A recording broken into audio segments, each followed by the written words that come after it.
दुनिया में अगर हम बात करें सभ्यताओं की, तो बात कर रहे हैं सिंधु घाटी सभ्यता की, मेसोपोटामिया या सुमेरियन सभ्यता की, मिस्र की सभ्यता की और चीन की सभ्यता की। हम इन चार सभ्यताओं को लगभग लगभग एक साथ देखते हैं या इनको समकालीन कहा जाता है। लेकिन इन सब में सबसे पुरानी सभ्यता है मेसोपोटामिया या सुमेरियन की सभ्यता।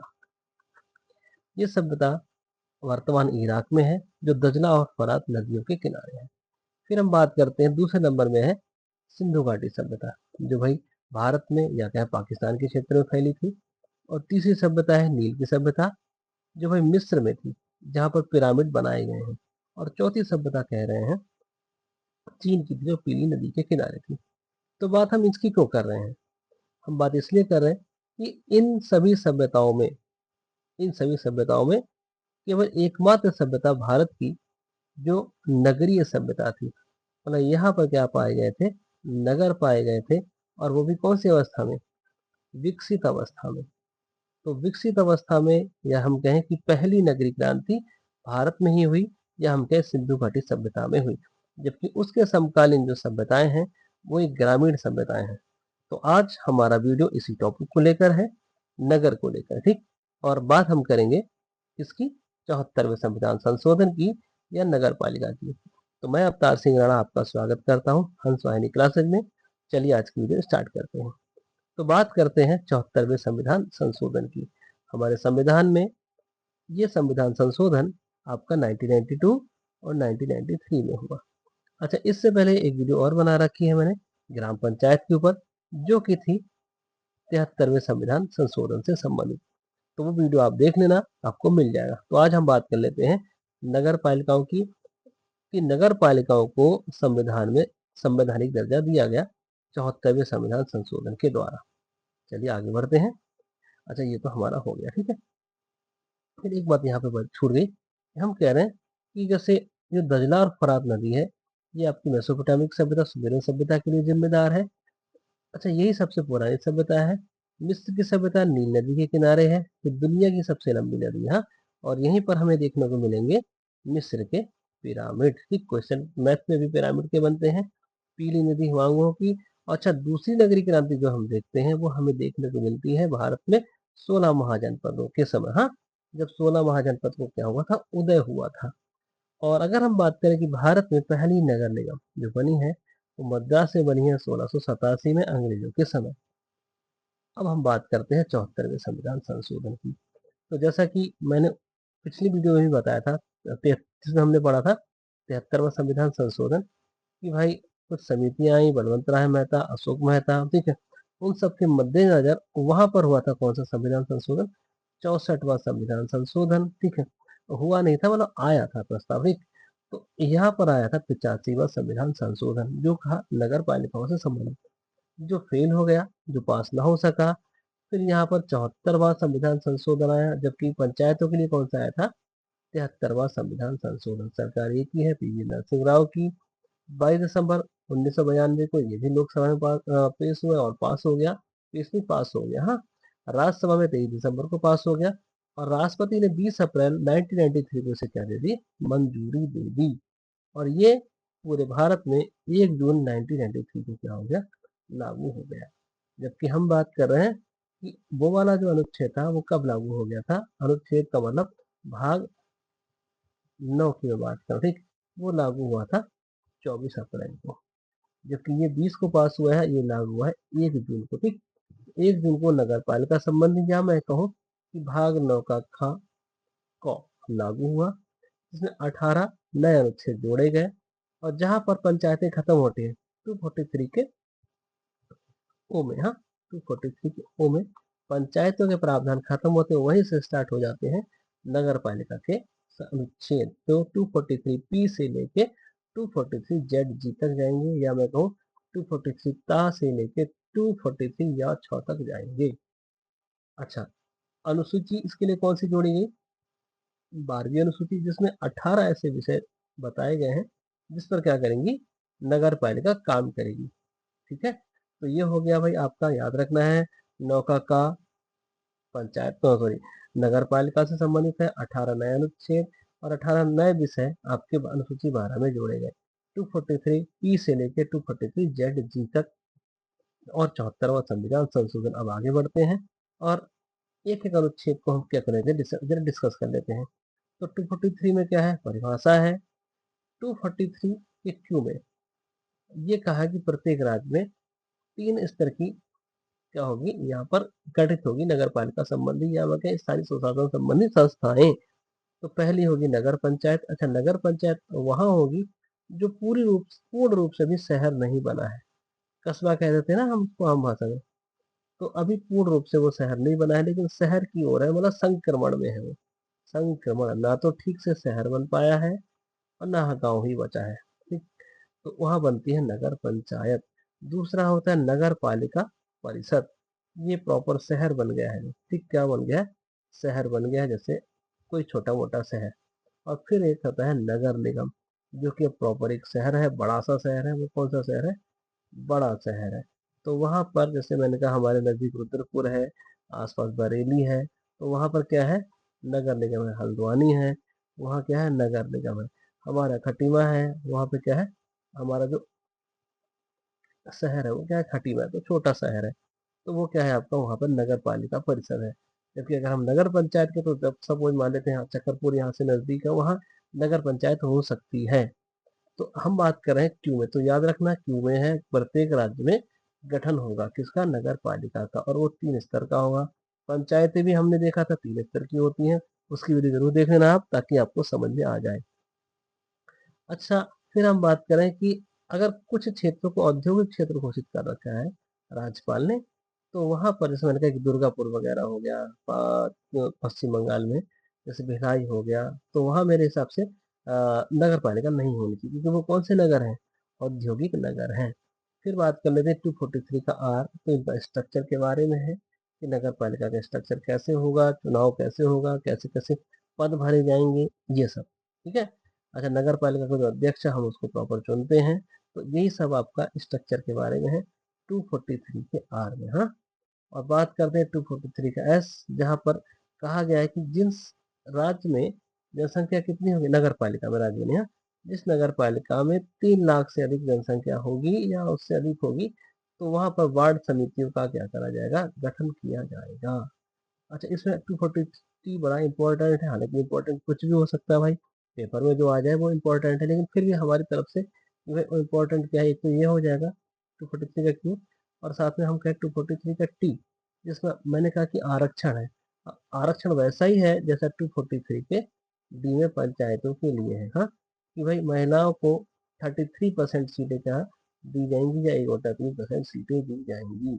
और अगर हम बात करें एससी और एसटी को, तो उनकी जनसंख्या के अनुपात में उन्हें क्या मिलेगा, आरक्षण मिलेगा। और उनकी महिलाओं को भी उसी अनुपात में, मतलब उन्हीं में इतना ही परसेंट क्या मिलेगा, आरक्षण मिलेगा। और हम बात करें कार्यकाल की, तो इसका कार्यकाल कितना होता है, पहले अधिवेशन से 5 वर्ष इसका कार्यकाल माना जाता है। ठीक, पहला अधिवेशन जब होगा 5 वर्ष, और अगर बीच में भंग हो जाती है तो क्या कर लिया जाएगा, 6 माह के अंदर अंदर क्या करा लिया जाएगा, चुनाव करा लिया जाएगा। और वो नई गठित नगर पालिका केवल बचा हुआ कार्यकाल ही क्या करेगी, पूरा करेगी। जैसे मैंने कहा कि 5 साल के लिए चुना गया है भाई, हाँ, और 2 साल बाद भंग हो जाती है नगर पालिका, तो अब जो चुनाव होगा वो केवल 3 वर्ष के लिए ही होगा। अब वो 5 साल नहीं चलेगी नई गठित नगर पालिका। ठीक है। इसमें अयोग्यताएं हैं। अयोग्यता किसमें, 243 के बी में है। अयोग्यता ऐसे कि अगर कोई वर्ष 21 का हो चुका है, 21 वर्ष की आयु का हो चुका है कोई व्यक्ति, तो वो नगर पालिका के लिए चुनाव लड़ सकता है। तुम अगर हो 21 साल के, मैंने पिछली वीडियो में भी कहा था, तो आप चुनाव लड़ सकते हो नगर पालिका का। ठीक है। तो नगर पालिका का, अच्छा, इसमें अयोग्यताएं हैं, लेकिन मैंने योग्यता की बात करी है, उसमें ये लिखा पड़ा है कि जो 25 साल का है, तो उसको चुनाव इसलिए नहीं लड़ने दिया जाएगा कि वो 21 साल, मतलब 25 साल का है। मतलब वो क्या है, वो 21 साल का है, तब भी चुनाव लड़ सकता है, ऐसा है, उल्टा उल्टा लिखा हुआ। हाँ, फिर हम बात करते हैं शक्तियां और प्राधिकार।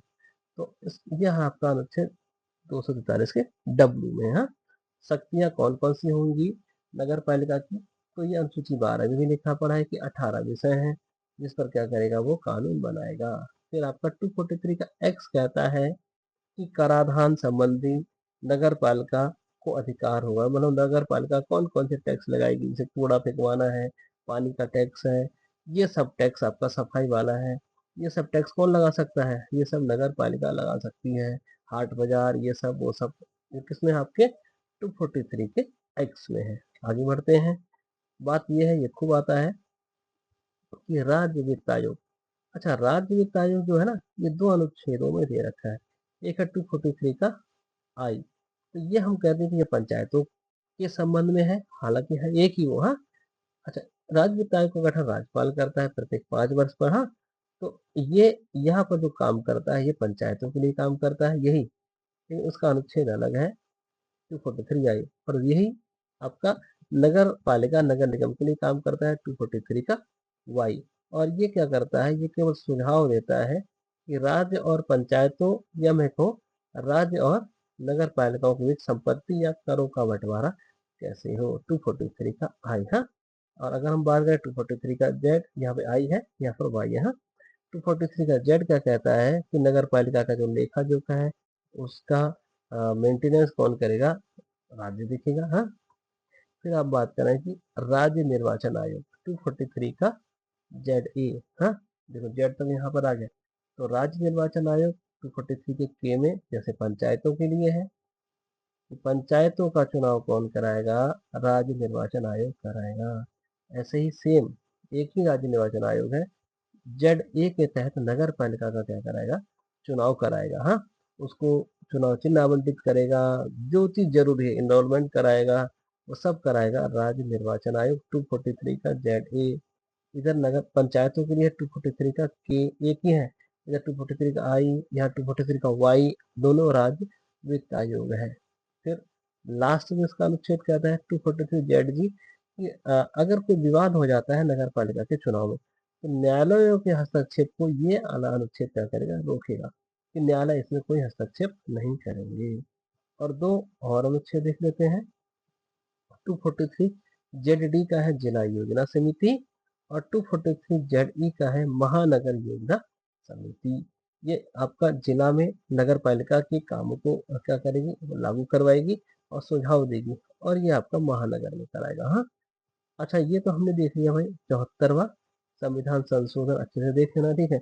ये 18 नए अनुच्छेद जोड़े हैं, आया कब है, ठीक है। और आपका वाई और ये आई। हाँ, साथ में ये जेड ए और 243 का के, ये बहुत अच्छे से समझना है। और साथ में हम बात कर लें किसकी, आरक्षण की। हाँ, तो 243 का टी, और उधर है 243 का डी, ठीक है। अयोग्यता वगैरह सारा देख लेना। अब आगे बढ़ जाते हैं, थोड़ा सा एक टॉपिक और ले लेते हैं, इसी में बात कर लेते हैं 97वें संविधान संशोधन की, जो कब आया है 2011, और इसमें हमें कोऑपरेटिव सोसाइटियों के बारे में वर्णन मिलता है। अच्छा, कोऑपरेटिव सोसाइटी वो सोसाइटी होती हैं जो आपसी सहयोग को लेकर क्या है बनाई गई हैं, साथ में उसमें प्रॉफिट को क्या है, मतलब वो माना जाता है कि उतना इम्पोर्टेंट नहीं है, सहयोग ज्यादा महत्वपूर्ण है। जैसे मैंने कहा कि अमूल, अमूल का जो दूध है, ठीक है, मक्खन है, वो आ रहा है, ठीक, तो अमूल है, ठीक, ये आपकी क्या है, एक कोऑपरेटिव सोसाइटी। जिससे मैंने कहा इफको जो है यूरिया खाद बना रहा है, ठीक, ये आपकी कोऑपरेटिव सोसाइटी है। और हम कह रहे हैं कि हमारे गांव में कोऑपरेटिव सोसाइटी से ही हमें क्या मिल रही है, खाद मिल रही है। हाँ, कोऑपरेटिव सोसाइटी बैंक है, तो ये सब आपका है कोऑपरेटिव सोसाइटी। अच्छा, भारत में सहकारी आंदोलन का जनक कौन किसको माना जाता है, ये याद रखना, एफ निकोलसन को माना जाता है। लेकिन दुनिया में अगर सहकारिता की शुरुआत हुई तो कहाँ हुई है, यूरोप में हुई है। तो 97वां संविधान संशोधन याद रखना, ठीक। इसके द्वारा हुआ क्या क्या है, एक तो जो 9 का भी एक अलग ही भाग जुड़ गया है संविधान का, 9 का भी, इसको हम अभी देखेंगे। लेकिन कुछ छोटा छोटा देख लेते हैं, जैसे 19 का 1 का सी, जो आपके आपके मूल अधिकार में भाग 3 में है। तो भाग 3 में हम कह रहे हैं कि आपका जो संगठन या आपका समूह बनाने की स्वतंत्रता है, उसमें 19 का 1 के सी में इनको भी आप गठित कर सकते हो। क्या, right to form of cooperative society, आप कोऑपरेटिव सोसाइटियों का गठन कर सकते हो 19 के 1 के सी में। और फिर हम बात करें भाग 4 की, भाग 4 में 43 का बी जोड़ा गया है। ये भी कौन से संविधान संशोधन से जोड़ा गया है, 97वें या मैं क्या है 97वें संविधान संशोधन से ही जोड़ा गया है। तो कहाँ-कहाँ बदलाव हो रहा है? एक तो भाग के 3 में, 19 का 1 के सी में, फिर भाग 4 में, निचले सेक्टर में 43 के बी में, जहाँ पर भी फिर से सोसाइटी, कोऑपरेटिव सोसाइटी के गठन की क्या हुई है? बात हुई है। और साथ ही हम देखेंगे एक नया भाग संविधान में फिर से इंट्रोड्यूस हो जाएगा, वह है भाग 9 का बी या ख, जो पूरा समर्पित है किसको? कोऑपरेटिव सोसाइटी को। तो बात इसकी कर लेते हैं थोड़ा भाग 9 के बी की। तो हम बात करें सहकारी समितियों की, कोऑपरेटिव सोसाइटी। ऐसे याद रखना कि भाग 9 पंचायतों से संबंधित है, भाग 9 का क नगर पालिका से संबंधित है, और 9 का ख आपका कोऑपरेटिव सोसाइटी से।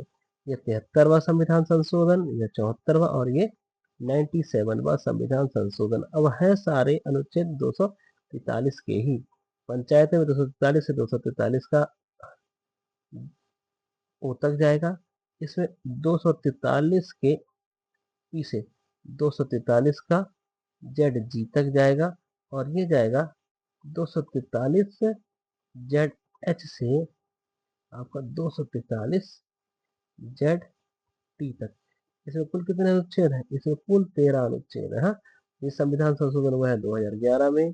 भाग 9 का भी सहकारी समितियों से संबंधित है। ठीक, तो इसमें बहुत थोड़ा थोड़ा देखते हैं। तो इसमें अगर हम देखें तो जेड जी देखते हैं केवल, हाँ, 243 का जेड जी। तो इसमें ये पूछ रखा है कि सहकारी समितियों में निदेशकों की संख्या कितनी होती है?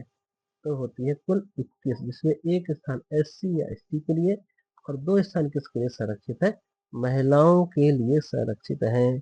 और साथ में अगर हम जेड जे के की बात करें, तो इनका निर्वाचन कितने वर्ष के लिए होता है? सदस्यों का निर्वाचन 5 वर्षों के लिए होता है। तो सहकारी समितियों में आप अच्छे से देख लेना।